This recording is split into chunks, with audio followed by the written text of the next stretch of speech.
Good afternoon. One element at the top, and then I look forward to your questions. As the President said today, America stands with the forces of freedom in Ukraine. To that end, we are leading the effort to isolate President Putin on the global stage, while also simultaneously strengthening Ukraine's hand at the negotiating table. What's at stake here are the principles of freedom, the right to determine one's own future, a right that Ukrainians have shown the world they will fight to preserve. In recent weeks, the United States has sent $300 million in humanitarian aid, tens of thousands of tons of food and medicine for displaced families fleeing Russia's premeditated, unprovoked, and unjustified war. U.S. humanitarian aid personnel are on the ground in the region assessing needs in real time. And just as President Biden pledged we would, we have also surged security assistance to our Ukrainian partners so that they can defend themselves. As Russia began its military buildup last year, the United States delivered $650 million in military equipment to Ukraine, building on a growing security cooperation relationship dating back to 2014. As the conflict started, we sped $350 million more in equipment to help bolster Ukraine's defenses. Now this week, we are authorizing $1 billion more of arms and equipment, including types already used successfully by Ukraine's security forces to defend their country against Russian aggression. Today's announcement nearly doubles total security assistance to Ukraine since the beginning of the administration to more than $2 billion, enabling us to surge additional needed assistance, including anti-aircraft, anti-tank, anti-armor systems, as well as small arms and munitions used by Ukrainian security forces on the ground right now in their fight to defend their country. Among the items included in this new package are 800 Stinger anti-aircraft systems, 2,000 Javelin, 1,000 light anti-armor weapons, and 6,000 AT-4 anti-armor systems, 100 tactical unmanned aerial systems, 100 grenade launchers, 500 rifles, 1,000 pistols, 400 machine guns, and 400 shotguns, in addition to over 200 million rounds of small arms and ammunition and grenade launcher and mortar rounds, and more. In addition to the U.S.-produced short-range air defense systems the Ukrainians have been using to great effect, the United States has also identified and is helping the Ukrainians acquire from our partners and allies additional longer-range systems on which Ukraine's forces are already trained, as well as additional munitions for those systems. The United States continues to expedite the authorization and facilitation of additional assistance to Ukraine from our allies. At least 30 countries have provided security assistance to Ukraine since the Russian invasion began. In 2022, this year, the Department of State has authorized third-party transfers of defensive equipment from more than 14 countries, a number that continues to grow as allies and partners increase their support to Ukraine. As the President said, this could be a long and difficult battle, but America will be steadfast. America will continue to answer the call. The United States, our allies and partners, we are united in supporting Ukraine in its time of need. With that, happy to take your questions. Thanks, Ned. I have some Iran questions, but I guess we'll start with Ukraine because I think that's probably on the top of everyone's mind. When you speak about additional longer-range systems that the Ukrainians are already trained in, you're talking about the S-300s, or are you talking about, is it broader than just that? So Matt, what we are doing and what I referred to now is the fact that we are continuing to pursue solutions to help our Ukrainian partners acquire long-range anti-aircraft systems and the munitions they would need for those systems, and the President also alluded to this in his remarks today.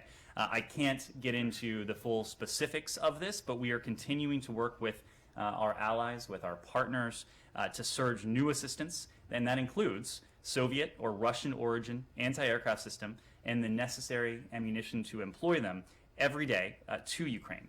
Those are the systems on which they are already using, the systems on which they are already trained and have actually demonstrated great effect already.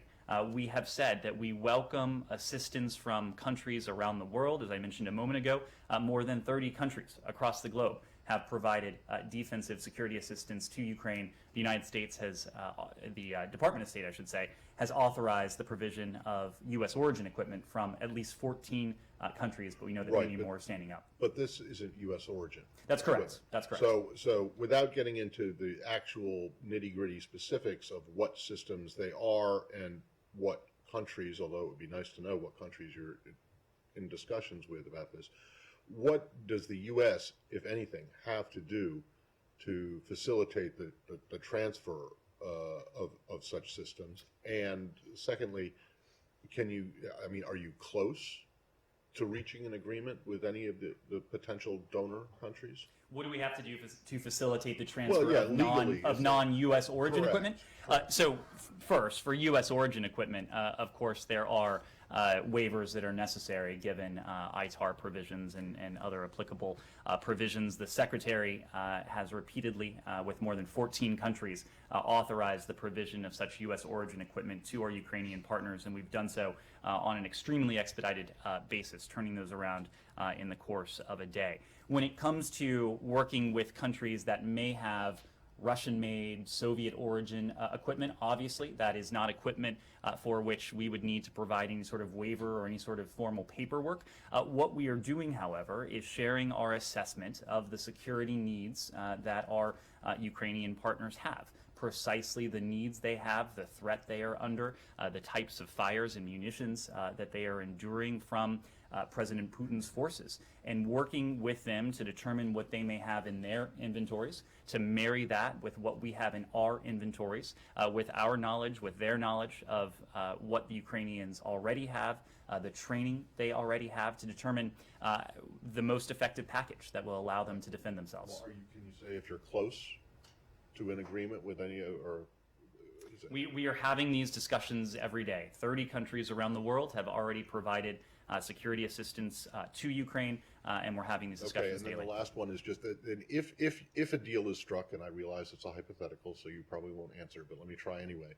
If you do get a country X or country Y, or both X and Y, to provide Ukraine with these systems, is the U.S. prepared to make up for those? Because presumably, if country X and Y give those systems to Ukraine, the Russians most likely aren't going to want to sell them replacements, right?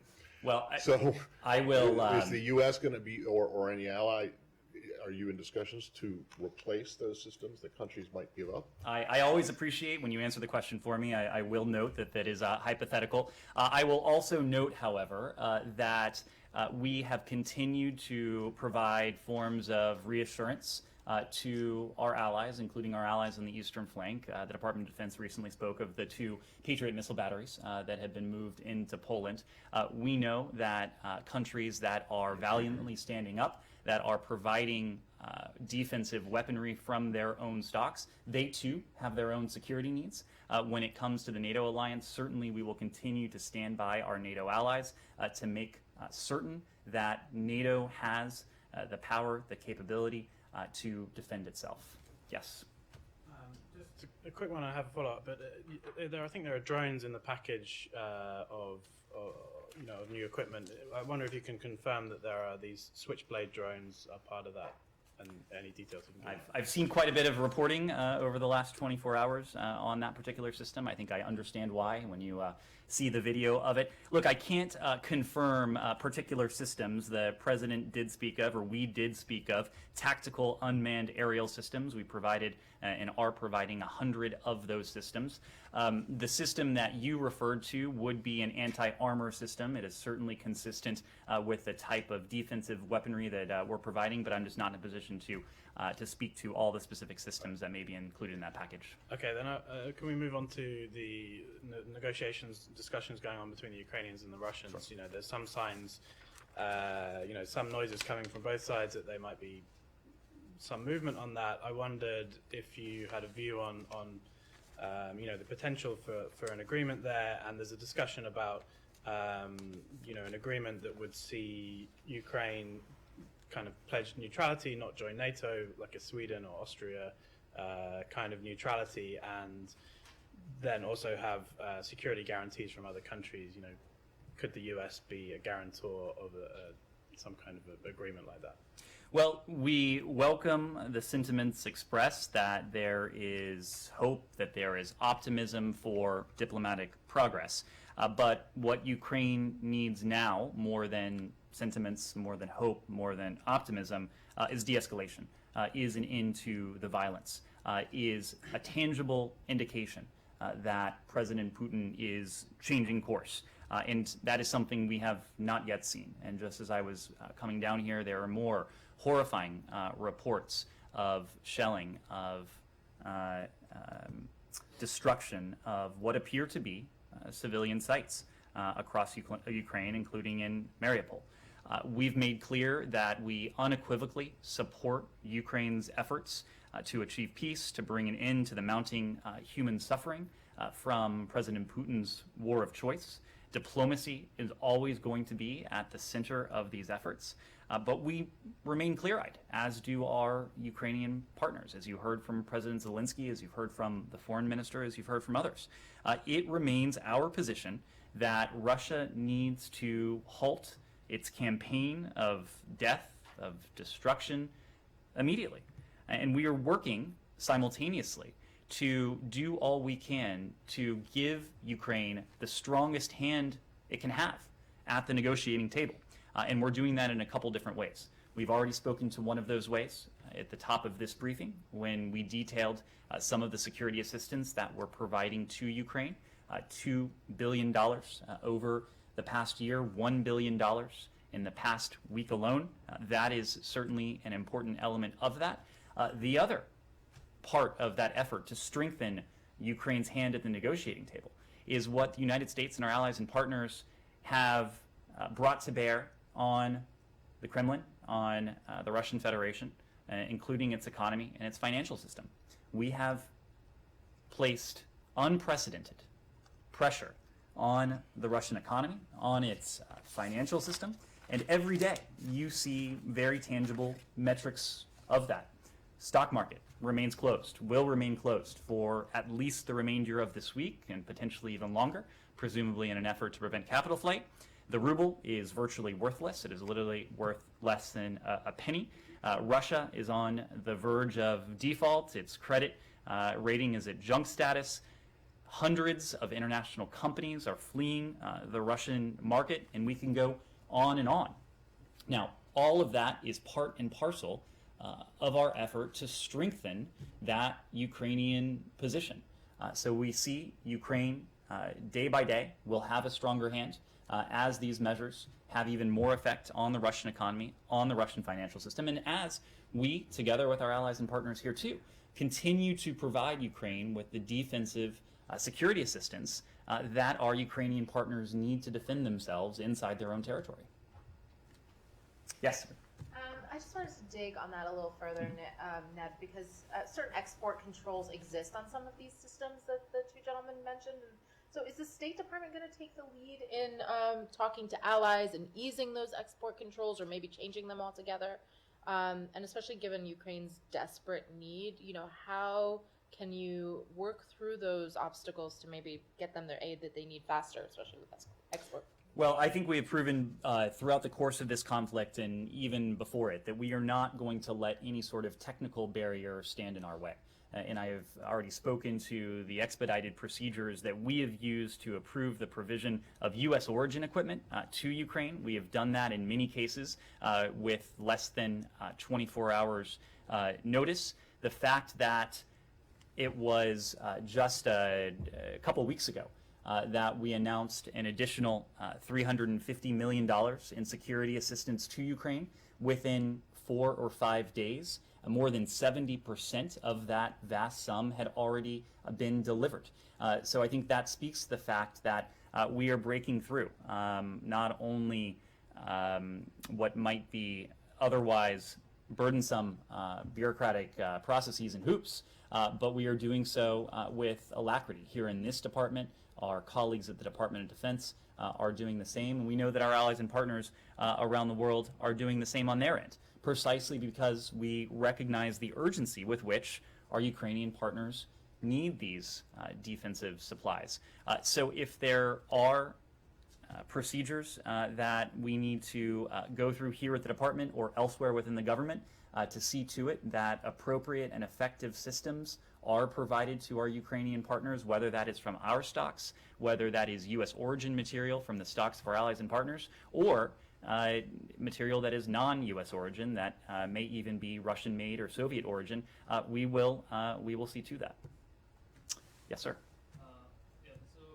Poland's Deputy Prime Minister Kaczyński, Jarosław Kaczyński, was in Kiev yesterday along with leaders of Poland, Czechia, and Slovenia, and he called for a peacekeeping mission to Ukraine with the involvement of some NATO troops. So, is that something that the U.S. would be willing to entertain?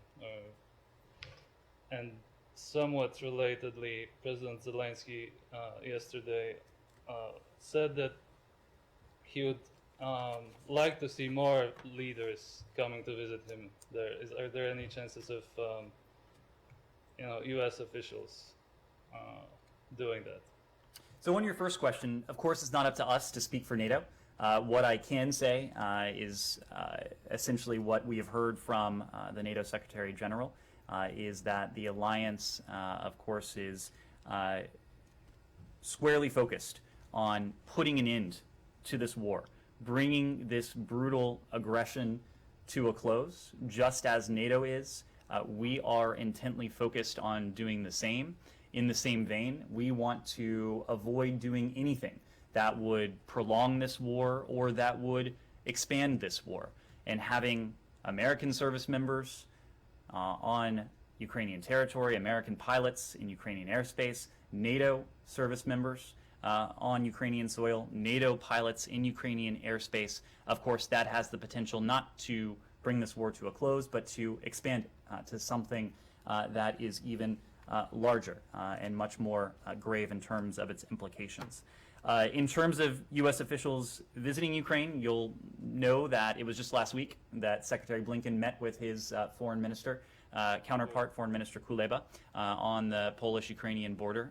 They actually conducted part of that meeting on sovereign Ukrainian soil, the very sovereignty that Ukrainians are so valiantly and bravely and courageously standing up to defend. Right, but it's a little bit different than going to Kyiv and meeting with Zelensky, stepping across the border. I mean, not that it wasn't a symbolic show of support or anything, but there are no plans to do similar to what the three European...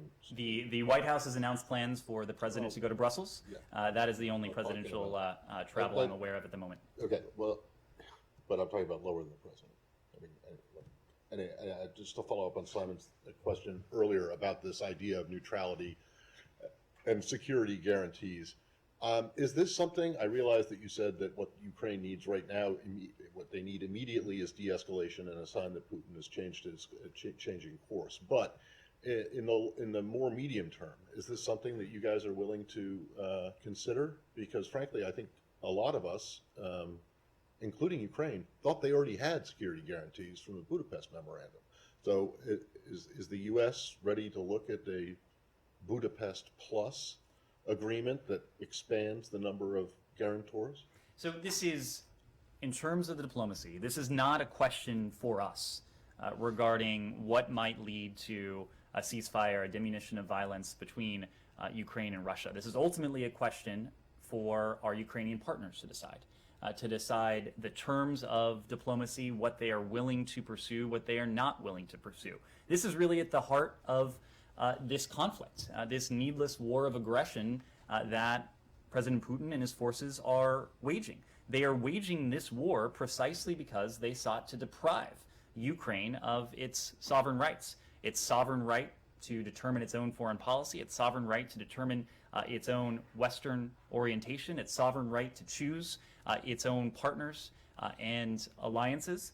So as part and parcel of that, it is not for us to say the terms by which Ukraine and Russia may be in a position to reach an agreement that we all hope could diminish the violence. That is for Ukraine to decide. We will be standing by our Ukrainian partners, assisting them with the diplomacy, as we know a number of our allies and partners around the world are doing. But these are questions for the sovereign state of Ukraine. Yes? I have a follow-up on this question. more generally, is it a good idea, is it wise idea to sign something under the Russian shelling? And yes or no, if it end up signing some kind of agreement, could one expect that United States will be a part of this agreement?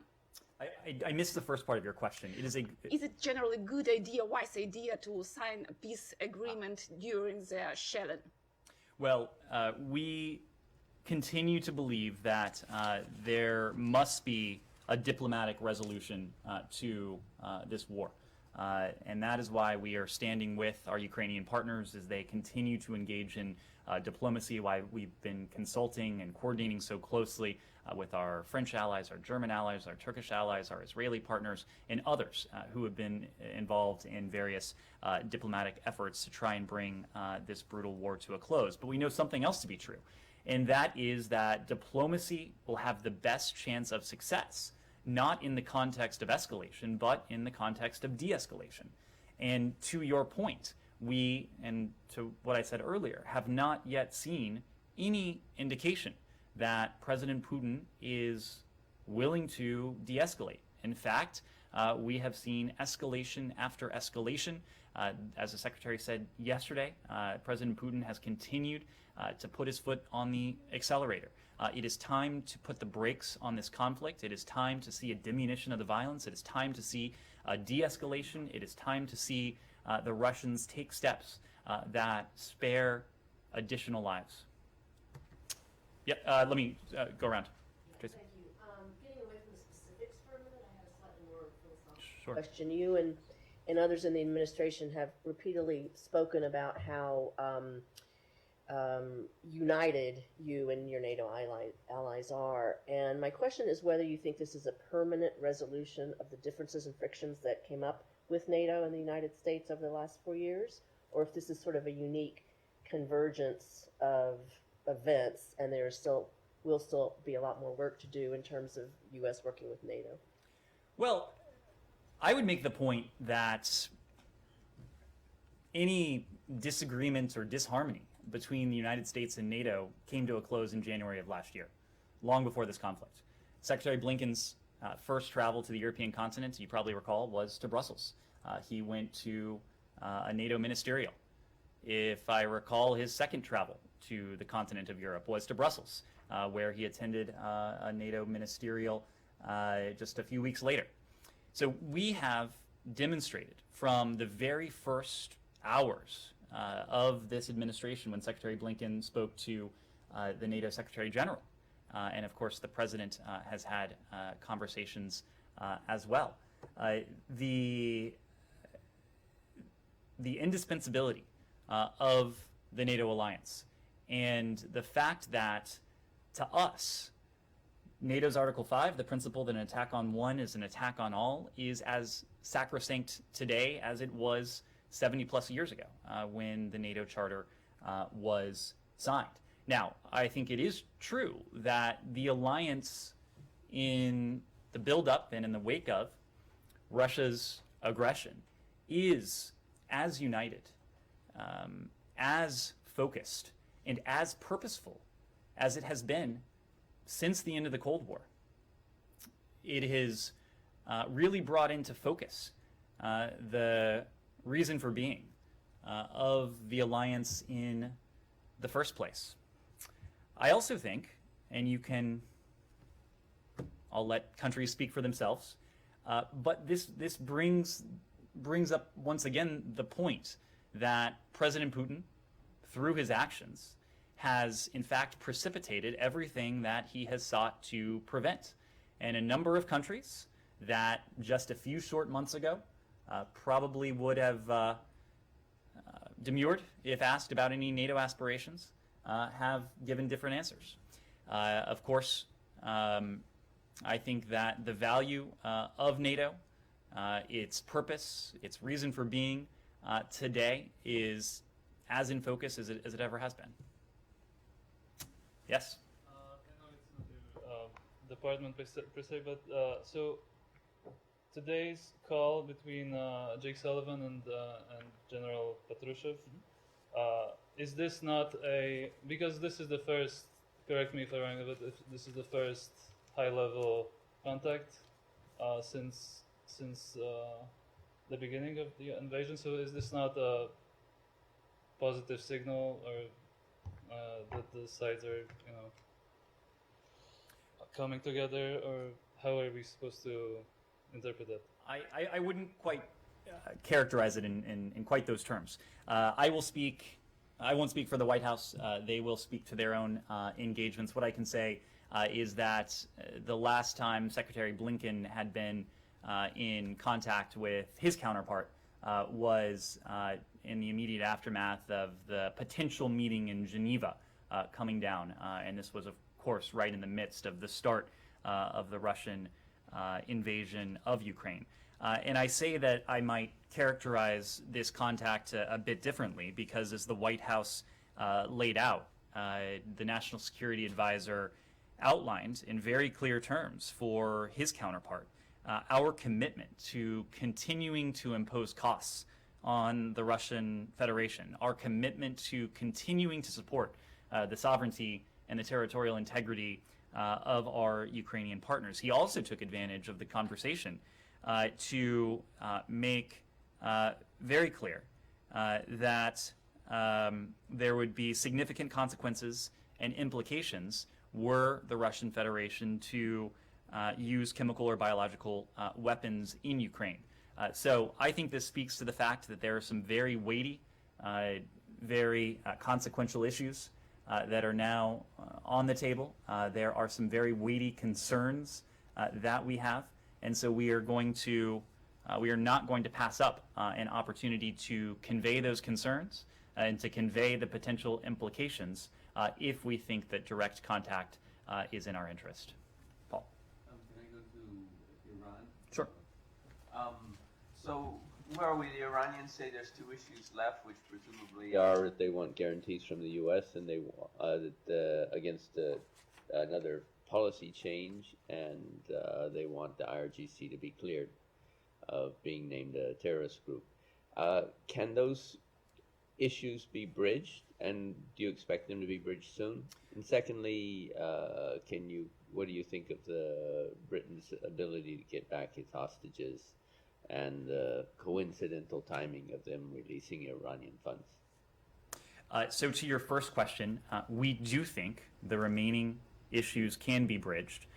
We do think, and as we said before, we have made significant progress. We are close to a possible deal, but we're not there yet. From our end, we are not going to characterize the number, the nature of these remaining issues precisely because we are at a very delicate stage. We want to do everything we can to see to it that to determine if a mutual return to compliance with the JCPOA is in the offing, and it would need to be in the offing in the short term. As we've said, there is little time remaining given the nuclear advancements that Tehran has made that over time would obviate the non-proliferation benefits that the JCPOA conveyed. So this is an issue that needs to be worked urgently. It is an issue that has had our urgent attention for some time now. We still continue to believe that a mutual return to compliance would be manifestly in our interests, and we are going to find out in the near term whether we're able to get there. When it comes to the news you referred to today, let me just say that we welcome the news regarding British citizens Nazanin Zaghari Ratcliffe and Anoush Ashuri. We, of course, would refer you to our British counterparts for specific questions on their status. When it comes to our efforts, we continue to work night and day to secure the release of our wrongfully detained citizens, and that includes U.S.-UK citizen Murad Tabaz. Simply put, Iran is unjustly detaining innocent Americans and others, and Tehran should release them immediately. Securing their release is an utmost priority for this administration. We call upon Iran to make urgent progress toward the release of wrongfully detained U.S. citizens. I can tell you that Special Envoy Malley and Special Presidential Envoy for Hostage Affairs Carstens, they have been regularly speaking with the families of our detainees. They'll continue to do so, particularly to pass along the status of any progress to bring their loved ones home. In fact, They spoke with the families of all four wrongfully detained U.S. citizens just yesterday. Does the British release of funds to Iran make it more difficult for you to obtain the release of Americans without doing the same kind of gesture? Well, this was a sovereign UK decision. We were not a party to this decision. It doesn't change the fact that we are going to continue working night and day to do everything we can to bring our citizens home. Yes, Rich. Thanks, Ned. Also, this is my first time in the briefing this week, and I want to thank you for your thoughtful words yesterday, for the support of the State Department for our colleagues, for Ben, Pierre, and Sasha, and all the support that you've given us. And I know it means a lot to the bullpen, it means a lot to Fox, and it means a lot to me. So thank you for that. Rich, it's why we're here to help citizens, to help those in need. So we've welcomed the good news. We hope to hear more of it. Great, thank you. Moving on to an Iran question, there's a report in Axios that the administration is considering removing the IRGC from the FTO list in return for a public commitment from Iran to de-escalate in the region. Is that something that you can confirm? It's not something I can speak to. It's not something I can speak to beyond the fact that there are two key issues at the heart of these negotiations. On the one hand, you have the nuclear commitments that Tehran would need to adhere to were it to resume full compliance with the JCPOA. On the other side of the ledger, you have the sanctions relief that the United States, working with our P5+1 partners, would be prepared to provide if we were to achieve a mutual return to compliance with the JCPOA. So the issue of sanctions relief is really and has been at the heart of these negotiations, but we're just not going to speak to specifics at this stage. Does the IRGC's missile launches near an American consulate change that calculation? And with that in mind, does the administration still think it would be appropriate for that to even be considered? What it underscores for us is the fact that Iran poses a threat to our allies, to our partners, in some cases to the United States, across a range of realms. The most urgent challenge we would face is a nuclear-armed Iran, or an Iran that was on the very precipice of obtaining a nuclear weapon. Every challenge that we face and would face from Iran, whether that is its support for proxies, its support for terrorist groups, its ballistic missile program, all of those challenges would become all the more difficult to confront if Iran were in the possession of a nuclear weapon. Iran would be able to act with far greater impunity if it were in possession of a nuclear weapon. So we are determined to continue to confront all of those threats, working in tandem with our allies and partners, just as we are determined to take that central potential threat off the table, the threat of an Iranian nuclear weapon. That is what we are seeking to do by testing the proposition that through a mutual return to compliance with the JCPOA, we can reimpose the permanent, verifiable limits on Iran's nuclear program to see to it that Iran is never able to acquire a nuclear weapon. Is the administration committed, if there is an agreement, to submitting an agreement to congressional review and waiting out the 30-day period before lifting any sanctions? Well, what I can say at this point, Rich, we obviously don't have an agreement of any sort, but we will carefully consider the facts and circumstances of any U.S. return to the JCPOA to determine the legal implications, including those under ANARA. We're committed to ensuring the requirements of ANARA are fully satisfied. The President believes that a bipartisan approach across our foreign policy, and we've been heartened to see this on a number of issues recently, including on Ukraine, with a $13.6 billion in appropriations, a large chunk of which we spoke to today. But we believe that a bipartisan approach to our foreign policy, including to Iran, is the strongest way to safeguard U.S. interests in the long term. And we have reached out at all levels to members of Congress and their staffs to discuss our approach to Iran this very week. There have continued to be briefings on the Hill. Special Envoy Malley, Brett McGurk at the White House, others are deeply committed to this continued close engagement with Congress in a bipartisan manner during the negotiations and for whatever comes next. But that sounds like it's not committing to another review.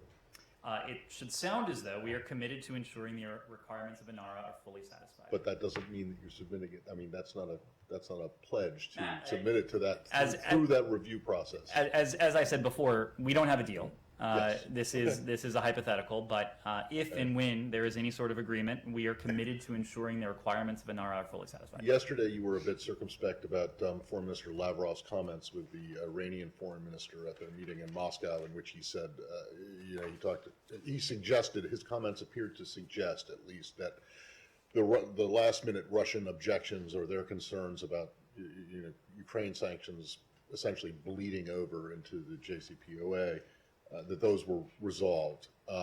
You said that you didn't think there was really ever an issue in the first place, but have you gotten any more clarity from, not directly from the Russians presumably, but through anyone else that this issue is in fact now resolved and the Russians won't blow a deal up?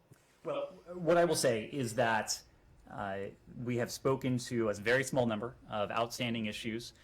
In addition to, call it what you will, I think Mr. Burrell called it external factors. Right. So there have been external factors in addition to outstanding issues. Even if these external factors are fully resolved, and without speaking to them in detail, we've seen the comments from senior Russian officials that would seem to suggest that they are in a different place, have been in a different place over the past couple days than they might have been a few days before that. Even if external factors are removed, we still have some ways to go until and unless we're able to. Understood. But as far as your understanding is that those external factors are now reduced or no longer there? These external factors were not about us in the first place, so it would not be our place to comment on whether they're resolved or not. And then I think I can probably guess your answer to this question, but I just want to know, today is the day that the Secretary is supposed to make a determination as to whether to continue the protection for former Secretary Pompeo and Special Envoy Hook. Has he done that? And if he has, what did he decide? Well, Matt, we don't discuss the specifics of protective operations. As you know, Congress has approved authorities that allow the Department of State to protect former or retired senior department officials if the Secretary, in consultation with the Director of National Intelligence, determines that the official faces a credible threat from a foreign power or the agent of a foreign power arising specifically from duties that former official pursued while employed by the Department of State. And so under Section 7071 of the Appropriations Act, again, the Secretary in consultation with the DNI determines and then reports to congressional leadership and the appropriate congressional committees if a former or retired senior State Department official would receive protection. We have up to $30 million in appropriated funds to be made available if such a determination is made. But I think you can understand why we wouldn't speak publicly to whether we have made such a determination, as that would potentially pose a security issue. Well, not only would it potentially pose a security issue, but it would also be problematic if you were to lift a FTO designation against the IRGC when they're in fact, if you determine that the threats that they have made to those two men continue to exist. You heard from the National Security Advisor. It was a statement he issued, I believe, on January 9th, where he made crystal clear that any effort to harm a U.S. citizen, be it on U.S. soil, anywhere in the world, whether that person was a former official, current official of any party, it is something we would take extraordinarily seriously. There is nothing we take with more gravity than the protection, the safety of U.S. citizens. So I will leave it at that. Yes, Simon.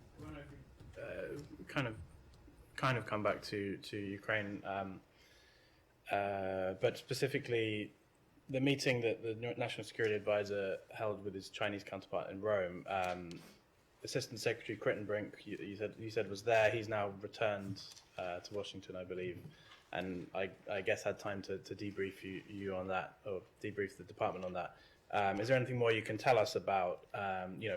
We understand the message that was given in that meeting, that there are these concerns about China supporting Russia's war in Ukraine, but at the conclusion of the meeting, or coming out of that meeting, what's your reading on what China's view is going forward on supporting Russia and Ukraine, and whether they're giving material support?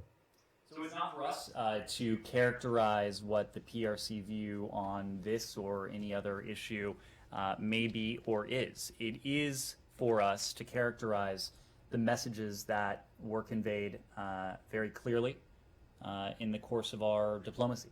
And as I indicated 2 days ago now, one of the reasons, probably the most important reason, we convene at high levels with our PRC counterparts is to ensure that those lines of communication remain open.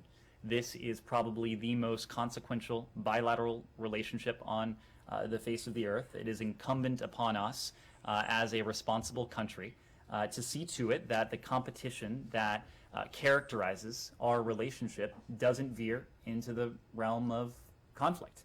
And of course, dialogue and discussion is part of that. When it comes to the PRC's approach to Russia and Ukraine, a number of countries, the vast majority of the world's countries, have stood up with and for our Ukrainian partners. They have stood up against President Putin's aggression against Ukraine. We have yet to see that sort of unambiguous statement from the PRC, or that sort of unambiguous support from the PRC, and we've made very clear to the PRC that we have significant concerns in that any effort to compensate Russia for its financial losses, for the economic toll, or, of course, any effort to supply, to provide materiel for Russia's war effort, that would be met with significant costs, not only from the United States, but from our allies and partners around the world. Those are the messages that were conveyed. It is not up to us to characterize any sort of PRC response. But you said you've yet to see a unambiguous statement from the Chinese. Have you seen any signal or any indication since that meeting from the Chinese of what their position might, is there any change to their position? I will leave it to our PRC counterparts to speak to their position. Yes, sir.